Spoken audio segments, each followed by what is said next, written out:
అందరికీ నమస్కారం. కొత్త క్రైమ్ స్టోరీలోకి స్వాగతం. ఈ కథ పేరు గురువు. రచన ఎం ఉదయభాను గారు. ఆదివారం ఆంధ్రజ్యోతిలో 2008లో ప్రచురింపబడింది. చదువుతున్నది దేవి. ఈ కథ మీకు నచ్చినట్లయితే తప్పకుండా లైక్ చేయండి. ఇంక కథలోకి వెళ్దాం. పాలిక సంచిలో పుస్తకాలు నీటుగా సర్దుకొని స్కూల్కి బయలుదేరింది. అమ్మా, నేను స్కూల్కి వెళ్తున్నా అంటూ కేకేసింది. లోపల వంటగదిలో ఉన్న రమాదేవి బయటకొచ్చి కూతురికి జాగ్రత్తలు చెప్పి టిఫిన్ బాక్స్ అందించింది. స్నేహితురాళ్లతో తుళ్ళుతూ బయటకు బయలుదేరిన కూతుర్ని మురిపంగా చూసింది రమాదేవి. అప్పుడే అక్కడికి చేరిన తండ్రి గోకుల్నాథ్ భార్యతో, అమ్మాయి ఎక్కడికి వెళ్తోంది అని అడిగాడు. అదేంటి అలా అడుగుతున్నారు? రోజు స్కూల్కి వెళ్తోందిగా. మనకెందుకు వచ్చిన చదువులు, అందులోనూ ఆడపిల్ల. ఎప్పటికైనా ఒక అయ్య చేతిలో పెట్టాల్సిందే కదా నిట్టూరుస్తూ అన్నాడు. తులసి టీచర్ చెప్పిన మాటలు వినలేదా? కాలం మారింది. ఆడైనా మగ అయినా చదవాల్సిందే. చదువుకుంటేనే మనుగడ. ఏమిటో నీ చేదస్తం. సర్లే, నేను అలా పొలానికి వెళ్ళొస్తా అంటూ బయలుదేరాడు గోకుల్నాథ్. క్లాస్లో తులసి టీచర్ పాఠం చెప్తోంది. తులసి టీచర్ పాఠం అంటే క్లాస్లో అందరూ మంత్రముగ్ధులైపోతారు. ఎన్నెన్నో కొత్త సంగతులు తెలుసుకోగలుగుతారు. వింటున్న పిల్లల కళ్ళలో మెరుపులు మెరుస్తున్నాయి. పాఠం పూర్తవగానే పాఠాలకు సంబంధించిన చిన్న విషయాల గురించి పిల్లల్ని అడిగి ప్రశ్నలకు చక్కగా సమాధానాలు చెప్తుంది. పాలిక లేచి, టీచర్, ఆడవాళ్ళు మగవాళ్లతో సమానంగా అన్ని పనులు చేయగలరా? గుడ్, చాలా మంచి ప్రశ్న. ఇదే ప్రశ్నను ఇంకో రకంగా కూడా అడగొచ్చు కూడా. మగాళ్ళు ఆడవాళ్ళు చేసే పనులన్నీ చేయగలరా అని. చెయ్యలేరు అంది పాలిక. కానీ ఆడవాళ్ళు మాత్రం అన్ని పనులు చేయగలరు.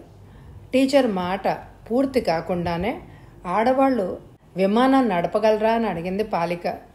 మన ఊళ్ళో మనం చూడలేము, కానీ సిటీలో ఎంతోమంది ఆడ పైలట్లు ఉంటారు.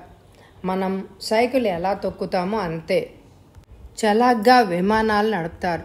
ఆకాశంలోనే కాదు, అంతరిక్షంలో కూడా ఈనాడు మహిళలు విహరిస్తున్నారు. ఈ మధ్య మన దేశానికి చెందిన మహిళ సునీత విలియమ్స్ 6 నెలలు పైగా అంతరిక్షంలో ఉండి రికార్డు నెలకొల్పింది. పిల్లలంతా టీచర్ చెప్పింది వినయంగా వినసాగారు. మీరు కూడా బాగా చదువుకుంటే ఆ స్థాయికి చేరగలరు. నిజంగానా? అయితే నేను బాగా చదువుకుంటా, స్థిరంగా అంది పాలిక. మిగతా పిల్లలంతా మామూలుగా ఉండిపోయారే కానీ పాలిక మాత్రం తన అభిప్రాయాన్ని ధైర్యంగా చెప్పింది. అందుకే పాలిక అంటే తులసి టీచర్కు అభిమానం. రోజు తన ఇంటి దగ్గర ప్రత్యేకంగా పాఠాలు కూడా చెప్తుంది. ఇంతలో స్కూల్ గంట గణగణమని మోగగానే పిల్లలందరూ బిలబిలామంటూ గంతులేస్తూ ఇళ్లకు బయలుదేరారు. మర్నాడు క్లాసులో అటెండెన్స్ తీసుకుంటోంది తులసి. పాలిక పేరు రాగానే పాలిక పాలిక అని కేకేసింది. ఎటువంటి సమాధానం వినిపించకపోవడంతో తలెత్తి క్లాసులో పిల్లల్ని కలియజూస్తూ మరొకసారి అంది, పాలిక రాలే టీచర్. సమాధానం చెప్పింది పక్క సీట్లో ఉన్న పిల్ల. తులసికి నిన్నటి రోజున కష్టపడి చదువుకుంటా మేడం అన్న అమ్మాయి సడన్గా ఈరోజు స్కూల్కి రాకపోవడం ఆశ్చర్యాన్ని కలిగించింది. సాయంత్రం విషయం ఏంటో కనుక్కుందామనుకుని పాఠం ప్రారంభించింది. సాయంత్రం చెరువు గట్టున ఉన్న పాలిక ఇంటికి వెళ్ళింది. తులసిని చూస్తూనే పాలిక తల్లి రమాదేవి టీచర్ని సాదరంగా ఆహ్వానించి, రండి మేడం అంటూ అరుగు మీద చాప వేసి కూర్చోబెట్టింది. పాలిక ఏది? కనిపించడం లేదు. ఒంట్లో బాలేదా అని అడిగింది తులసి. అదేం లేదు, లోపలే ఉంది, పిలుస్తాను ఉండండి అంటూ పాలికను కేకేసింది. లోపల నుంచి పరిగెత్తుకుంటూ వచ్చింది పాలిక. ముఖానికి పసుపుతో, మెడలో పూల దండలతో, చీర కట్టుతో పెద్ద ఆరిందాలాగా కనిపించింది. తులసి అలా ఆశ్చర్యంలో ఉండగానే, పాలికకు పెళ్లి కుదిరిందమ్మా అంది మురిపంగా. ఆ మాట వింటూనే అవాక్కైపోయింది తులసి. పాలికకు పెళ్ళా? దాని వయసు ఎంత? 12 ఏళ్ళమ్మా. ఇప్పటికే ఆలస్యం అయిపోయింది. నాకు 7 ఏళ్లకే పెళ్ళయింది సిగ్గుపడుతూ చెప్పింది రమాదేవి. పాలికను దగ్గరికి తీసుకుని, నీకు పెళ్ళి ఇష్టమేనా అని అడిగింది. కొత్త బట్టలు కొనుక్కోవచ్చు, రంగురంగుల గాజులు వేసుకోవచ్చు, స్వీట్లు చేసుకోవచ్చు సంబరంగా అంది పాలిక. పసిపిల్లలకు అంతకన్నా అయ్యేం తెలుస్తుంది? తులసి నెమ్మదిగా పాలికను దగ్గరికి కూర్చోబెట్టుకుని అడిగింది, నువ్వు బాగా చదువుకుంటానన్నావు కదా, ఇప్పుడు ఈ పెళ్ళెందుకు చెప్పు? నిజానికి నాకు చదువుకోవాలనే ఉంది టీచర్, కానీ పెద్దవాళ్ల మాట ఎలా కాదనగలను? నువ్వు పెళ్ళి ఇష్టం లేదని చెప్పు, నేను నిన్ను చదివిస్తాను. వీళ్ల సంభాషణ ఇలా సాగుతూ ఉంటే గోకుల్నాథ్ అక్కడికి చేరుకొని, పెళ్లి తప్పించడం ఎలా కుదురుతుందమ్మా? అది దైవ నిర్ణయం. ఇక చదువు అంటావా? ఒకసారి పెళ్లి కుదిరాక ఆడపిల్ల ఇంట్లో ఉండి బయటికి రాకూడదు కదా అన్నాడు. మీకెలా చెప్పాలో నాకు అర్థం కావడం లేదు. 12 ఏళ్ల పసిదానికి పెళ్లి చేయడం నేరం. అంత చిన్న వయసులో మానసికంగానే కాదు, శారీరకంగా కూడా సిద్ధమై ఉండరు. ఇంతకీ పాలికను పెళ్లాడబోయేవాడెవరు? అదేనమ్మా, మన సర్పంచు సుకురాం కొడుకు శంకర్. శంకర్ పేరు వినగానే ఉలిక్కి పడింది తులసి. ఎందుకంటే శంకర్ అచ్చోసిన ఆంబోతులా ఉంటాడు. అక్షరం ముక్కరాదు. 25 ఏళ్లు పైబడి ఊరి మీద బలాదూరు తిరుగుతూ ఉంటాడు. వాడికి పసి మొగ్గను అప్పగించడం అంటే బలివ్వడమే అని అనిపించింది. ఎలాగైనా ఈ బలిని ఆపాలి అని అనుకుంది తులసి.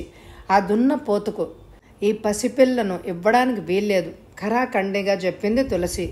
అది కాదమ్మా, సర్పంచ్ దగ్గర 5,000 అప్పుగా తీసుకున్నాను.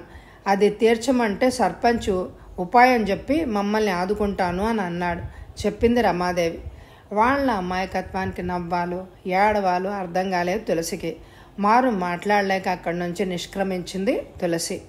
స్కూల్లో ఉన్నప్పుడు సర్పంచ్ ముక్కురాం శంకర్లు వచ్చి, పాఠాలు చెప్పుకునేదానివి పాఠాలు చెప్పుకో, అనవసరమైన విషయాల్లో జోక్యం చేసుకోకు అని బెదిరించి వెళ్లారు. పెళ్లి పందిట్లో బాజాలు మోగుతున్నాయి. మగ పెళ్లివారు దర్పంగా గుర్రాలపై ఊరేగుతున్నారు. అప్పుడు వాళ్ల దారికి అడ్డంగా తులసి వచ్చి నిల్చుంది. తులసిని చూస్తూనే నిప్పులు చెరిగాడు సుకురాం. నీకు మాటలతో చెప్తే లాభం లేదు, నిన్ను ఈ లోకం నుంచి పంపిస్తే గానీ లాభం లేదు అంటూ కర్రెత్తి కొట్టబోయాడు. నా ప్రాణం పోయినా పర్వాలేదు, కానీ ఈ బలి జరగనివ్వను, ఆవేశంగా అంది తులసి. ఆడదానివి, ఇంత అహంకారమా అంటూ కర్రతో తలపై బాదాడు. తలకు గాయమై రక్తం కారసాగింది. అప్పుడు వినిపించింది పోలీస్ సైరన్. ఎస్ఐ మహేంద్రనాథ్, ఒరే సుకురాం, బాల్య వివాహ నేరం చట్టం కింద నిన్ను అరెస్టు చేస్తున్నాం అని సుకురాంను శంకర్ను అరెస్టు చేసి తులసిని హాస్పిటల్లో చేర్చారు. తులసిని చూడ్డానికి వచ్చిన పాలిక, రమాదేవి, గోకుల్నాథులు, మా కోసం మీరు పడుతున్న అగచాట్లు మా కళ్ళు తెరిపించాయి మేడం. పాలికను బాగా చదివిస్తాం. మీలాంటి గురువు ఊరికొక్కరుంటే చాలు, ఇలాంటి బలులు ఆగిపోతాయి అంటూ కృతజ్ఞతగా తల వంచుకొని నిల్చున్నారు. పాలికను హక్కున చేర్చుకొని తులసి. సుకురాం శంకర్లు కటకటాల వెనక్కి చేరారు. కేసు విచారణలో ఉంది. కథ సమాప్తం. ఈ కథ నచ్చితే తప్పకుండా లైక్ చేయండి.